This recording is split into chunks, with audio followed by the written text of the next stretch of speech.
Hi, um, making this video about astrology and the futility of astrology. Um, Most people who know anything about Christianity know that God is not a big fan of the occult, and this isn't because he wants us to remain in ignorance or anything like that. It's not because he's a spoil sport. There are actually very good reasons why he doesn't want us to be involved in the occult. As I've said in previous testimony, I have been involved in the occult for a long time in the past, and I never really saw anything wrong with a lot of this stuff. I just wanted to address in this video the issue of astrology. It's a rather peculiar thing that astrology has suddenly grown in popularity again. It was pretty much trashed as a intellectual system only 200 years ago in the Age of Enlightenment.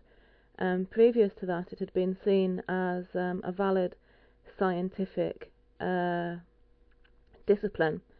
But of course, when the Age of Enlightenment came in and people started to improve in their scientific knowledge, it became increasingly obvious, as it always had been, to anybody who really looked into it, that astrology was a completely bankrupt intellectual system. It's strange that nowadays it's sort of growing in popularity again. The people who will say to you the Bible's illogical, it doesn't make sense, have no problem sort of reading their horoscopes, telling you what star signs they are, how this explains their personalities. I'd like to point out there's a big difference between astronomy, which is to do with the naming and the charting of the stars, and is a proper scientific discipline, and astrology, which is words coming down from heaven, as it were, dictated to us by the stars. Astrology is basically a very silly system, but it's also quite sad because it does make people feel, to a certain extent, that their lives are set in stone.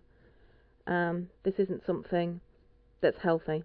Anyway, interesting thing about the Bible is that it's absolutely the only ancient text which states that light was the first thing to come into the universe. I'm just going to have a look at this Bible here. It's a bit scruffy and falling to pieces, but it's sort of got Hebrew notes all over it.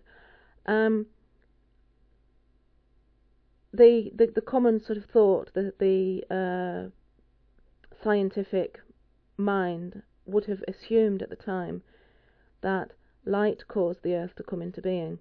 So in verse 3 of Genesis, God says, "Let there be light." Okay, that's not too bad. Okay, yes, if there's a God, he's going to create light first. But the very interesting thing is that the word he uses is let there be light, singular.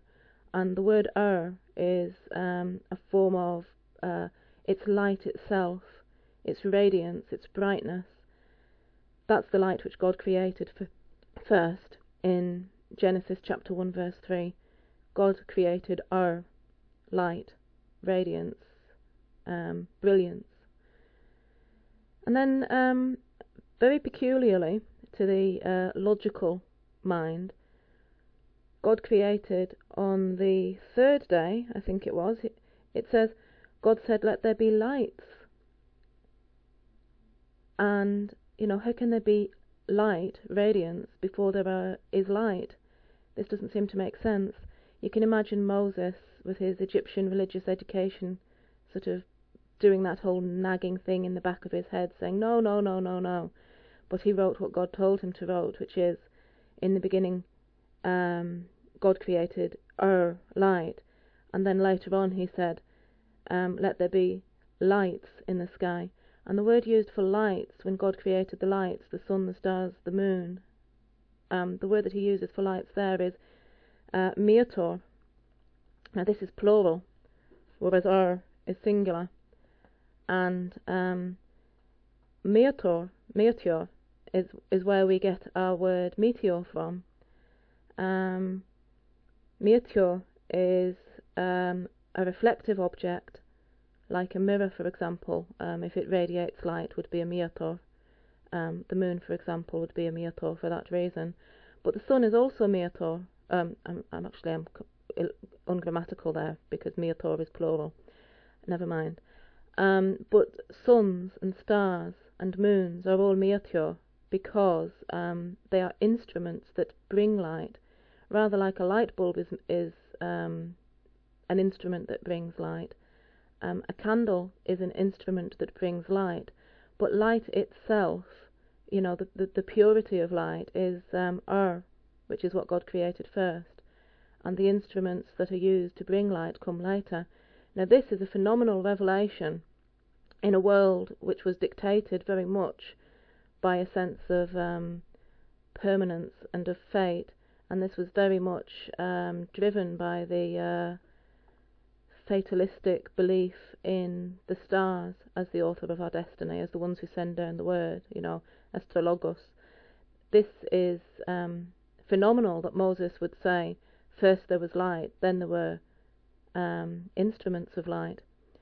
What's very interesting, of course, is that modern scientists are saying that the Big Bang, however the world came into being, I'm sure it was a pretty big bang, God said, let there be light, and there was light, or, in the beginning was the Word, and the Word was with God. That's a pretty big, phenomenal, explosion of energy into the universe. Well, the scientists say that at the Big Bang, there was the very first thing to come into being in the universe would have been a tremendous amount of light and of energy. I find it fascinating that Moses, who was not he was a trained scientist, he was educated in the best universities in the world at the time, but he was a long time ago, thousands of years ago. At the time, the height of thought was that Ra was, the sun god, brought life. He was the bringer of life. And along comes Moses, and he says, no, God created everything, including the sun, the moon, the stars. And then he says, and this is amazing, or God says, through Moses, we shouldn't serve the stars and the moon. They're actually there to serve us. It says that they were put in the sky to give light to the earth, to govern the day and the night, to separate light from darkness.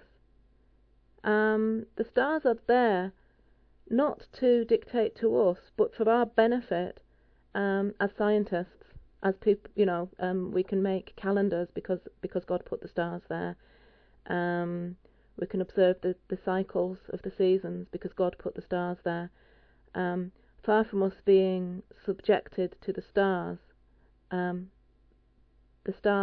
are there for our benefit, and this is a profound thing that the Bible teaches us, but which modern astrologers sadly have too often forgotten. I will speak a little bit more on this subject in the next video. Thank you very much.